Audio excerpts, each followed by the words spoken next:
Hello everybody and welcome to another great episode of Hillbilly Wine 101. Tonight I'm going to do a 19 Crimes. I have done 7 of them. I have a playlist. I've done every single 19 Crimes that's made.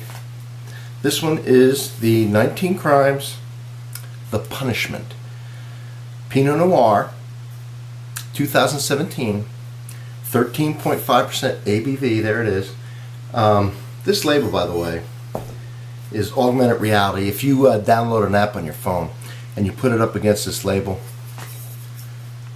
this prisoner right here will talk and actually tell you what his crime was. And what this wine's based on, real quick, it's based on 19 crimes that you would be banished from England if you commit it, and you would go from a convict to a colonist. You would be sent, you'd have a choice if you wanted to be sent to Australia. So this is an Australian wine, and they took that history and they ran with it. And they've done a good job.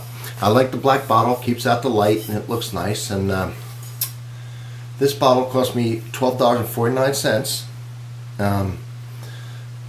It's a southeastern Australia is where this is made, and they have a very nice, wine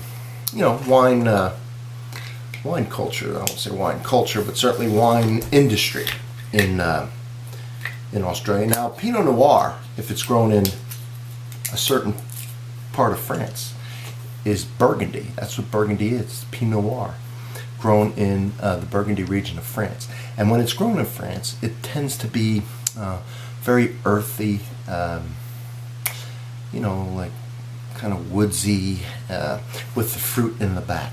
I actually like that style. Now, I've reviewed Pinot Noirs from France and Burgundies on the channel, and from California and all up and down the coast. I did one from Germany, I've done them from Australia, I've done it from South America, and each one, the winemaker, they'll be different, not only from the terroir, the grapes, the region where the grapes grown, the weather, the soil, but from the winemaker's preference. Just like when you cook anything, spaghetti sauce, 7 people cook it, it'll be 7 tastes different, 7 ways, right? Still spaghetti sauce, so everybody's got their way they do it. So what am I expecting out of a Australian Pinot Noir? I'm expecting this to be probably, we'll see, fruit forward. Generally the fruits in Pinot Noir, you'll see that it's probably going to be a lighter color. And it's are like cherry, raspberry, strawberry a lot of times. So let's see. I use my foil cutter. I cut off the foil. Now I'll use my what they call a rabbit ear opener to take the cork out. My corkscrew here. And so here it is. And the thing about these corks, they have one of the 19 crimes on there, so they're collectible, because there's 19 crimes and each cork has a different crime that you would be punished for. So, what is this crime here? This is a real cork. 10, stealing, fish from a pond, I've had that before, or river. It's a long time ago, folks, in England. So here it is. See if it's a light color. I've not had this. And it is. It's light to medium. Light to medium. A little darker than I expected, but not much. It's not black. It's not purple. Let's give it a sniff. So I just took it out. When I say year this is fairly new. 2017. So yeah, it's brand new. Got a nice fresh flavor of fruit. Now the thing is, this will change, This will change. A lot of times I'll get done with a video, and then I'll be sipping this, and I'll notice some things I didn't know, because it does change as the air hits it, but I'm not going to keep you here for 15 minutes, right?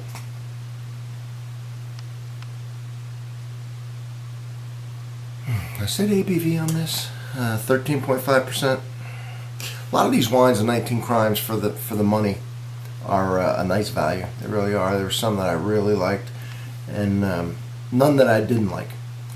Some are better than others. You can check out the reviews, but none of them are bad, and especially for the price point on a lot of them, They have good value, especially when they're on sale. And they're on sale a lot, so I'm getting those fruits. So I'm getting the fruits, the light fruits.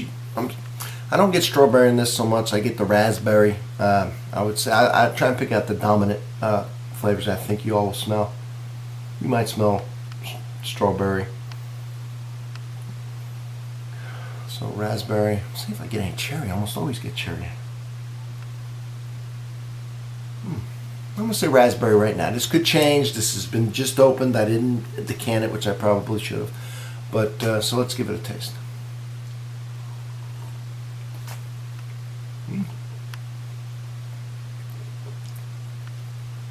A little surprised here.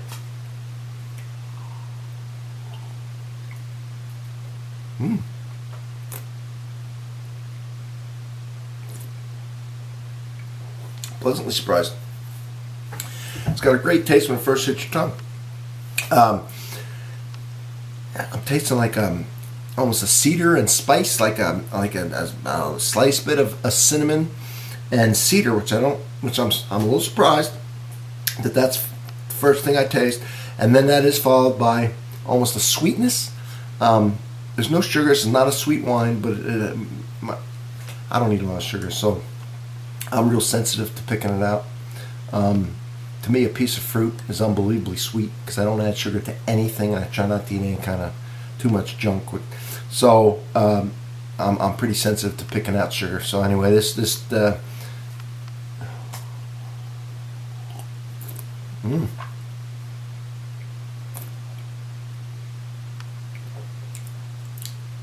I was shocked. It's got that old world kind of that cedar and woodsy and leaves, and that I like that up front with the kind of a sweetness after you swallow it. Right now in the middle of my tongue, it's almost like a sweet, and when you first put it in, before you taste any flavors at all, it's almost that sweetness pops out, and then it is followed by what I would still consider raspberry. I think people could describe that as cherry, strawberry.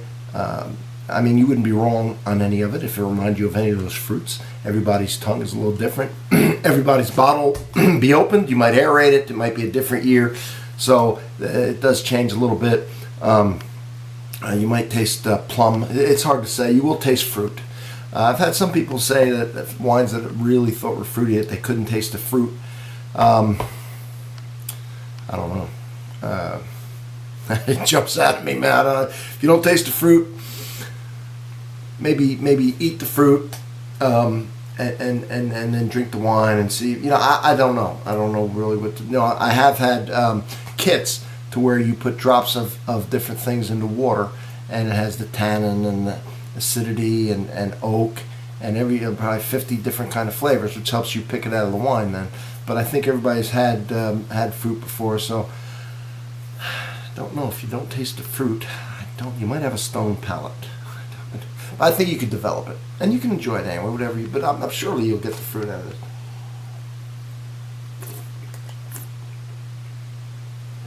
And Joe, Mr. Kersey, I'm thinking of you a little bit, but yeah, try and see if you can pull some fruit out. I want everybody to enjoy this. I want everybody to enjoy wine. And my coffee reviews I do on Sunday. I like everybody to drink coffee while they're watching me, real nice. And then at dinner or after dinner or before you go to bed at night or when you're relaxing, you know, I'd like everybody to maybe have a glass of wine, or if you drink beer, whiskey, whatever you drink, and watch my review and do it with me. So if you've had this, let me know. If you like the 19 Crimes, I do. I like their series of wines, and I think they're priced right. I like the advertising. I like the whole theme and the concept, and for the price, I think they're really good. The most I've paid for one, I think, was the Warden, about $20. It was very good. But you can get these on sale fairly cheaply. They have a white, they have a Chardonnay, and most of them, almost all of them, not this one, are blends with Shiraz in it, which is Shiraz in Australia, because that's basically their signature grape. But they have a lot of varietals, and so look them up, give them a try, and from Hillbilly Wine 101, I really hope you enjoyed this, and cheers, everybody.